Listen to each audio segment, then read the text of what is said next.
Aku tak tahu siapa yang lebih dulu mendekat malam itu. Aku atau dia. Tapi yang pasti bukan hanya ruang tamu yang jadi saksi. Nafasku tercekat saat matanya menatapku dengan cara yang belum pernah kulihat dari siapapun, bahkan dari suamiku sendiri. "Arlina," bisiknya pelan, nyaris seperti desahan yang mengisi sela ruang kosong hatiku.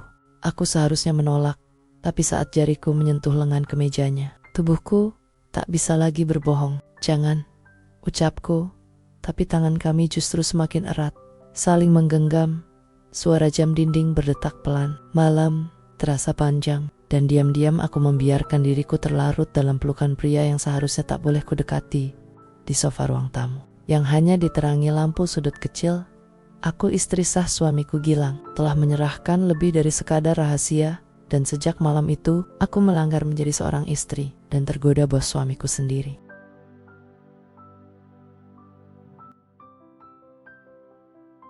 Namaku Arlina, usiaku 28 tahun. Dulu aku pikir cinta saja cukup untuk membuat sebuah rumah tetap hangat. Tapi ternyata cinta bisa jadi dingin ketika jarak mulai mengambil alih. Aku dan suamiku Gilang baru 3 tahun menikah. Kami tinggal di rumah kontrakan kecil di kawasan Bekasi. Meski sempit, rumah ini pernah jadi tempat paling nyaman di dunia. Suamiku Gilang adalah pria yang bertanggung jawab, penyayang, dan pekerja keras, bahkan terlalu keras, hingga akhirnya ia memutuskan merantau ke Kalimantan untuk mengejar posisi manajer lapangan di proyek besar. Katanya, demi masa depan kebahagiaan keluarga kami. Sayang, ini cuma sementara. Begitu kontrak proyek selesai, aku pulang. Kita bisa beli rumah sendiri dan gak ngontrak lagi, ucapnya waktu itu sambil mengecup keningku. Aku mengangguk, berusaha kuat, meski hatiku rapuh sejak hari keberangkatannya. Hari-hari pertamaku sendirian. Biasanya ada Gilang yang menyapu halaman pagi-pagi. Sekarang hanya kesunyian. Biasanya ada tawa di meja makan. Kini hanya denting sendok dan pikiranku sendiri. Tapi aku tetap mencoba menjalani ini semua. Karena aku percaya ini semua demi keluarga kami. Setiap malam kami masih rutin video call. Suamiku Gilang sering mengeluh lelah. Wajahnya terlihat kusam, tapi tetap ceria setiap melihatku. "Mas, jangan lupa makan ya," kataku seperti istri pada umumnya. "Lina juga jangan kesepian ya. Mas tahu ini gak gampang buat kamu." Aku hanya tersenyum, kadang menahan air mata yang ingin tumpah. Aku kira aku kuat. Aku kira aku bisa, tapi aku lupa. Kesepian tak selalu datang dalam bentuk sepi. Kadang ia datang saat kamu pura-pura kuat dan tersenyum.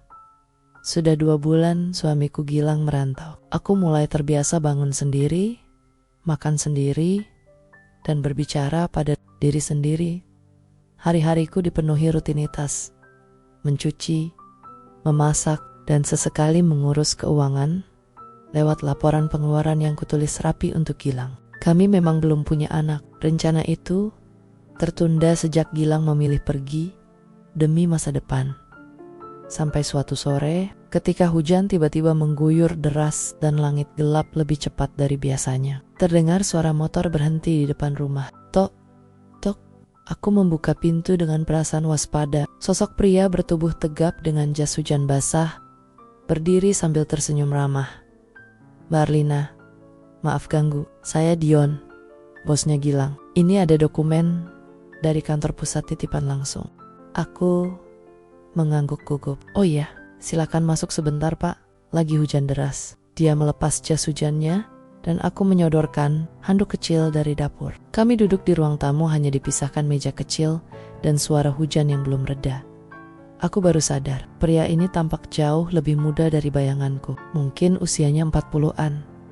Tapi wajahnya bersih dan tutur katanya tenang. Gilang sering cerita soal Mbak. Katanya istri paling sabar yang pernah dia temui. Aku tertawa kecil. Kalau sabar bisa diukur, mungkin saya masih belajar Pak. Obrolan kami ringan, tentang Gilang, tentang kerjaannya di Kalimantan, tentang betapa beratnya hidup terpisah. Pak Dion tampaknya paham, karena dia juga duda sejak 5 tahun lalu. Entah bagaimana suasana sore itu terasa hangat, meski hujan terus mengguyur. Sebelum pulang dia berkata, "Kalau ada perlu atau ada apa-apa soal Gilang, jangan segan hubungi saya." "Ya Mbak, nomor saya ada di dokumen." Aku mengangguk, masih menjaga batas. Tapi ada sesuatu dalam tatap matanya yang membuatku merasa melayang-layang. Dan sejak hari itu, Pak Dion bukan lagi sekadar nama dalam cerita suamiku. Ia mulai masuk ke cerita hariku. Sudah seminggu sejak kunjungan Pak Dion yang pertama. Kupikir itu hanya pertemuan sopan antara atasan dan istri bawahannya. Tapi entah mengapa, aku masih ingat jelas caranya menatapku yang tenang, dalam, seolah membaca isi pikiranku. Dan hari itu, hujan kembali turun. Lebih deras dari biasanya. Petir menyambar beberapa kali, dan lampu rumahku padam tiba-tiba. Spontan memeluk tubuhku sendiri, lalu terdengar suara motor berhenti di depan pagar. Degup jantungku memburu. Aku mengintip dari jendela, dan di sanalah dia lagi, Pak Dion. Aku membuka pintu dengan senter di tangan. Pak, kenapa kesini lagi? Dia tersenyum canggung sambil menepuk celananya yang basah. Maaf mbak, tadi ada meeting mendadak di area dekat sini. Malah kejebak hujan lagi. Saya pikir sekalian mampir titip laporan proyek buat Gilang. Aku mengangguk ragu, tapi membiarkannya masuk. Sebenarnya aku ingin bilang tidak, tapi mungkin kesepian itu sudah terlalu nyaman, bersembunyi di balik rasa sungkan. Dia duduk di ruang tamu seperti sebelumnya, tapi kali ini gelap, tak ada listrik, hanya cahaya senter kecil yang kuletakkan di atas meja. Kami ngobrol hal-hal kecil, lalu tanpa sadar kami ngobrolin tentang kesepian. Apa Mbak Arlina pernah marah karena ditinggal? Jauh seperti ini, jauh seperti ini, tanyanya. Aku diam, lalu menjawab pelan. Pernah, tapi yang lebih menakutkan dari marah adalah mulai terbiasa. Dia menatapku, dan saat itulah aku sadar, diam itu bukan lagi sunyi. Diam itu mulai mengikat. Tiba-tiba, petir menyambar keras. Aku tersentak, dan secara refleks menepuk lutut. Tanganku langsung kutarik, tapi dia menggenggamnya sebentar lalu, melepaskannya. Maaf, kataku cepat. Wajahku panas menahan malu. Dia tak menjawab, hanya mengangguk perlahan. Saat dia pamit pulang, jantungku berdetak lebih keras dari sebelumnya. Aku berdiri di depan pintu, menunggu suara motornya menjauh, lalu menutup pintu dan bersandar di baliknya sambil memejamkan mata. Itu hanya sentuhan sebentar, tapi mengapa terasa terlalu lama? Sudah 3 minggu, suamiku Gilang tak lagi rutin menelpon. Biasanya setiap malam kami mengobrol, walau hanya 10 menit. Tapi kini hanya pesan singkat sesekali. Jawabannya pendek dan dingin. Katanya, sinyal di lokasi proyek makin sulit, tapi hatiku merasa bukan itu alasan sebenarnya. Aku mencoba memahami, tapi tak bisa kupungkiri. Ruang kosong di rumah ini semakin terasa lebar, terlalu hening, terlalu lengang, dan dalam ruang kosong itu, Pak Dion makin sering hadir. Dia datang tidak dengan alasan yang dibuat-buat, selalu urusan kantor, dokumen, atau kabar dari suamiku Gilang. Tapi kunjungannya terasa lebih dari itu. Suatu siang, dia datang membawa sekotak makanan. Nih buat Mbak Arlina. Saya lewat depan rumah, lihat lampu dapur mati. Saya yakin Mbak belum makan, katanya sambil tersenyum. Aku menerima tanpa banyak kata, tapi dalam hati aku tahu perhatian itu terasa hangat di saat yang paling dingin dalam hidupku. Kami makan bersama di meja ruang, makan yang biasanya hanya untuk 2 orang, tapi kini hanya aku dan dia. Gelak tawa kecil menyelingi percakapan kami. Lalu sesuatu yang tidak biasa terjadi. Mbak Arlina, katanya sambil meletakkan sendoknya. Saya tahu ini mungkin salah, tapi saya hanya ingin bilang saya kagum pada Mbak. Kesetiaan Mbak, ketegaran Mbak. Aku terpaku, tak tahu harus berkata apa. Dia melanjutkan, saya juga tahu Gilang laki-laki baik, tapi kadang kebaikan pun bisa melukai kalau ia menjauh terlalu lama. Kalimat itu menampar batinku, karena aku tahu dia tak sepenuhnya salah. Malam harinya, aku coba menelpon Gilang, tapi hanya masuk ke voicemail lagi. Aku duduk di sofa sendirian, memeluk lutut sendiri. Tapi yang terngiang justru kalimat dari Pak Dion. Kebaikan pun bisa melukai jika ia terlalu lama pergi. Dan malam itu, untuk pertama kalinya, aku mengaku dalam hati. Aku lelah menunggu, dan aku mulai butuh seseorang yang hadir. Setelah malam itu, aku tak bisa membohongi diri. Aku tahu ini salah. Aku tahu setiap tawa, setiap tatapan, bahkan kehadiran Pak Dion di rumahku perlahan telah meretakkan sesuatu dalam hatiku. Aku menatap wajahku sendiri di cermin. Keesokan paginya, aku harus berhenti. Bisikku pelan, bukan untuk hilang saja, tapi untuk harga diriku sebagai istri yang pernah bangga dengan kesetiaannya. Hari itu, aku menata niat baru. Tak akan membalas pesan dari Pak Dion, tak akan membuka pintu jika dia datang lagi. Tak akan membiarkan apapun berkembang di luar kendali. Tapi niat baik tak selalu berjalan mudah. Karena semesta seperti tahu, semakin kau ingin menjauh, semakin dekat godaan datang. Sore harinya, ponselku berbunyi. Pesan dari Pak Dion, Mbak Arlina, saya titip satu surat penting untuk Gilang. Saya tinggal di pos satpam depan gang saja ya, biar gak ganggu. Aku membaca pesan itu 3 kali. Dia tidak memaksa, tidak memohon. Tapi justru dengan cara itulah, dia terasa makin menghargai batas. Aku mendadak merasa bersalah. Akhirnya, dengan langkah hati-hati, aku menyusul ke depan gang. Di pos satpam kecil, dia berdiri sambil menunggu. Tangannya memegang map coklat. Saat menyerahkannya, dia tersenyum tanpa kalimat tambahan. Lalu dengan sopan, ia pamit dan pergi.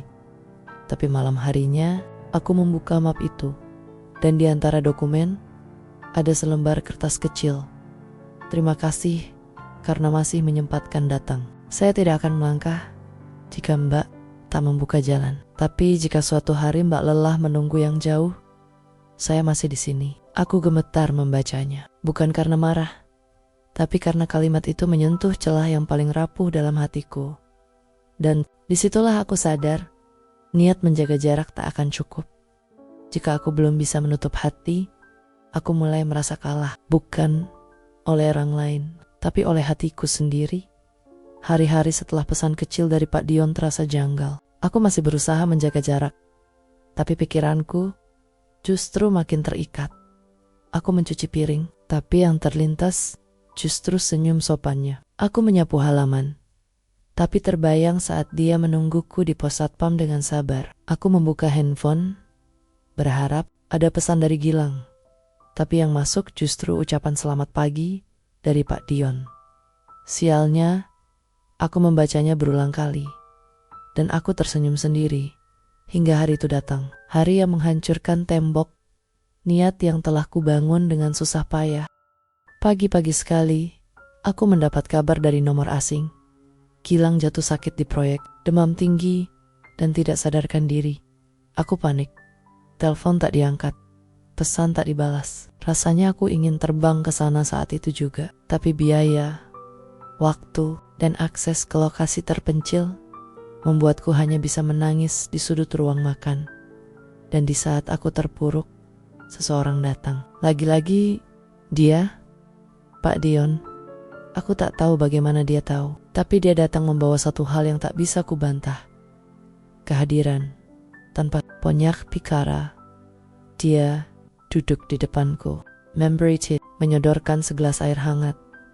Aku cuma mau ada di sini, Lin, katanya pelan. Aku yang biasanya menjaga jarak, justru kali ini yang lebih dulu menunduk di bahunya. Bukan untuk mencari pelukan, tapi untuk menumpahkan lelah, sepi, dan ketakutan yang selama ini kupendam sendiri. Entah berapa lama aku bersandar di situ. Tapi aku tahu, saat aku mengangkat wajahku lagi, jarak kami sudah tak lagi sejauh dulu. Kami masih diam, tapi matanya bicara. Dan saat aku tak menjauh, saat aku tak menyela, saat aku tak mengalihkan pandangan, aku tahu, akulah yang membiarkan ini berkembang. Malam itu, aku tak bisa tidur, bukan karena suara hujan, bukan pula karena Gilang belum memberi kabar lanjutan soal sakitnya, tapi karena satu kalimat yang terus berdengung di kepalaku. Aku cuma mau ada di sini. Lin, it's a beauty. Kalimat yang salah, tapi terasa salah. karena aku membiarkannya masuk ke tempat yang seharusnya hanya milik satu orang, suamiku. Dan sejak hari itu, semua batas yang pernah kujaga mulai kabur warnanya. Pak Dion tak lagi menunggu undangan. Dia datang lebih sering, kadang hanya untuk mengantar makanan atau sekadar menanyakan kabar. Aku tak lagi menolak, bahkan kadang menanti. Kami mulai mengobrol lebih lama tentang luka-luka masa lalu, tentang harapan yang gagal, tentang rasa yang tidak sengaja tumbuh di waktu yang salah. Entah sejak kapan, aku mulai tersenyum hanya saat dia hadir. Suatu malam, semua itu mencapai puncaknya. Gilang akhirnya menelepon. Sembari batuk dan suara parau, ia mengatakan bahwa ia akan pulang. Bulan depan aku cuti, Lin. Aku udah gak kuat, aku kangen kamu, katanya. Suaranya bergetar, tapi jiwaku malah bergetar. Karena hal lain, rasa bersalah yang selama ini kutolak. Untuk aku akui, setelah telepon ditutup, aku terduduk di ujung tempat duduk ruang tamu, menenggus diam-diam. Dan saat itu, Pak Dion datang lagi. Entah karena kebetulan atau karena semesta sengaja mengujiku. Ada kabar dari Mas Gilang? Tanyanya pelan. Aku mengangguk, tapi tak menatapnya. Dia akan pulang. Hening, lama, lalu dia duduk di sebelahku. Cukup dekat, hingga aku bisa mencium wangi tubuhnya. Bukan aroma sabun, tapi aroma kehadiran yang selama ini mengisi sela-sela kesepianku. Kamu masih bisa berhenti, Lin, katanya. Kalimat itu mengejutkanku. Dia tahu.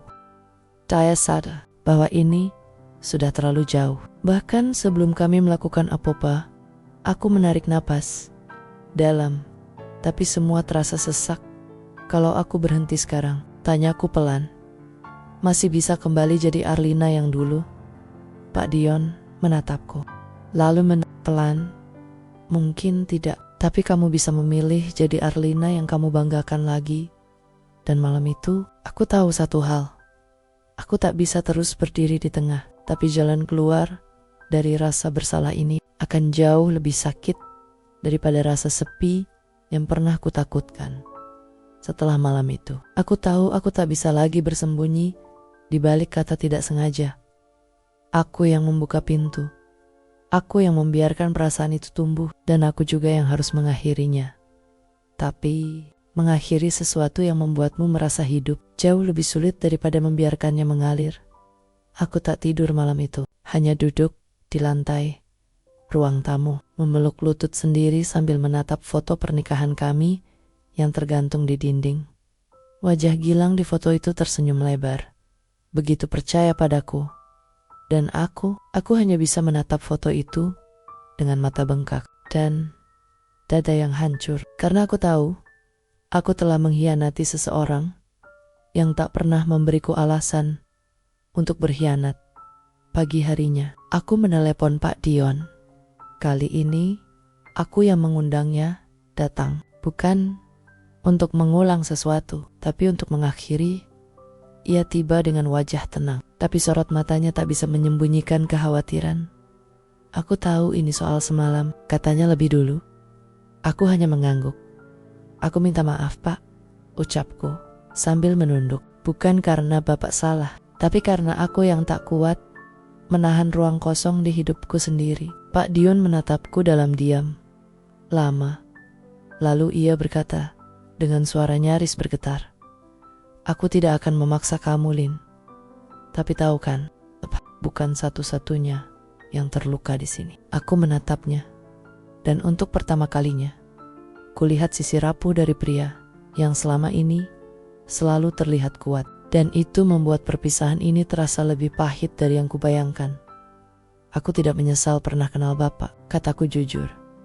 Tapi kalau aku terus lanjut, yang tersisa dari aku nanti hanya penyesalan. Kami duduk dalam diam lama, hanya suara kipas angin yang menemani percakapan tanpa kata itu. Akhirnya, Pak Dion berdiri, tersenyum tipis. "Jaga diri baik-baik, Lin. Dan kembalilah jadi perempuan yang kamu banggakan." Dia pergi, tanpa pelukan, tanpa genggaman tangan, tapi jejak kehadirannya tertinggal lama di hati. Dan sore itu, aku menangis sejadi-jadinya, karena melepaskan bukan berarti tak mencintai. Tapi karena kadang cinta harus dihentikan demi menyelamatkan dirimu sendiri. Hari itu akhirnya datang. Setelah hampir 5 bulan merantau, Gilang pulang ke rumah. Aku menyiapkan semuanya sejak pagi lantai. Kusapu 2 kali, taplak meja baru, bunga mawar di vas kecil, dan aroma masakan kesukaannya dari dapur. Semua tampak sempurna. Tapi aku tidak.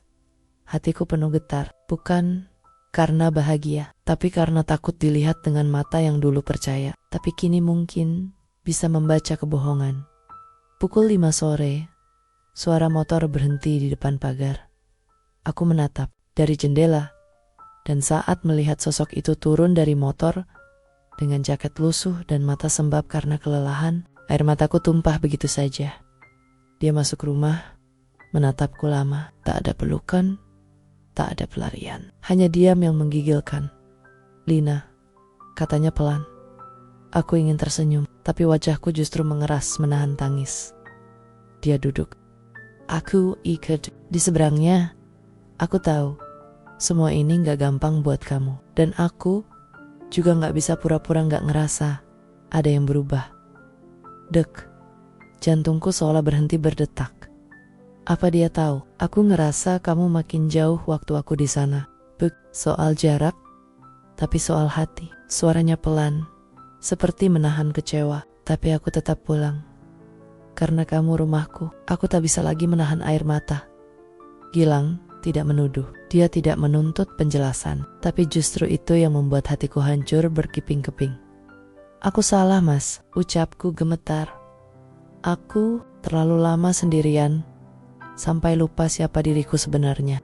Iya, tatapan yang tak marah, tapi juga tak sepenuhnya memaafkan. Terus sekarang kamu mau apa, Lin? Aku menunduk, lalu menjawab dengan suara serak. Aku mau belajar jadi istri yang pantas dipertahankan. Meski aku tahu, aku mungkin tak layak dimaafkan. Malam itu, kami tidak tidur di ruangan yang sama. Bukan karena benci, tapi karena kami berdua butuh ruang untuk mengurai luka masing-masing. Dan untuk pertama kalinya, aku sadar, membangun kembali kepercayaan lebih sulit dari menjaga kesetiaan. Tapi aku harus mencobanya, karena kalau tidak, aku akan kehilangan diriku selamanya.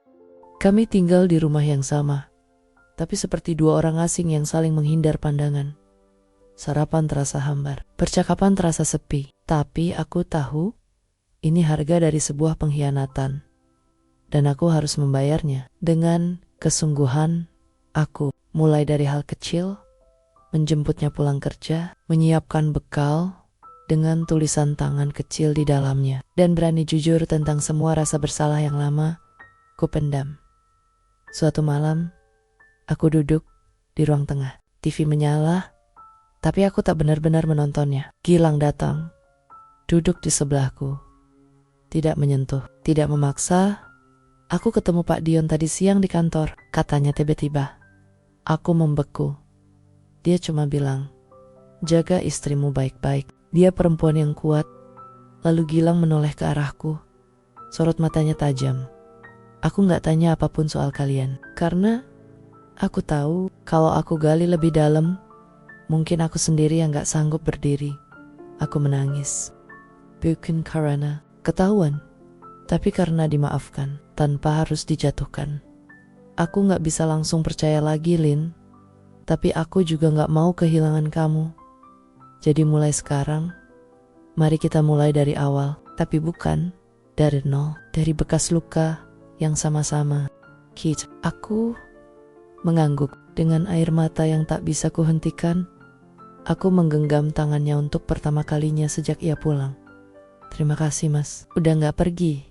Walau kamu tahu, aku bukan perempuan yang utuh lagi. Dia menarik napas panjang, lalu berbisik. Justru karena kamu pernah pecah, aku tahu kamu tahu cara untuk tidak hancur lagi. Malam itu, kami tak butuh janji baru. Cukup keberanian untuk menatap satu sama lain dan melangkah pelan-pelan ke arah yang sama. Sudah hampir 2 bulan sejak Gilang pulang. Tidak semua kembali seperti dulu, tapi kami sudah berhenti menghitung siapa yang paling terluka, siapa yang paling bersalah. Kami memilih untuk menenun ulang rumah tangga ini dengan benang baru bernama kejujuran dan keberanian. Gilang kini lebih sering mengajakku bicara, meski kadang topiknya sederhana.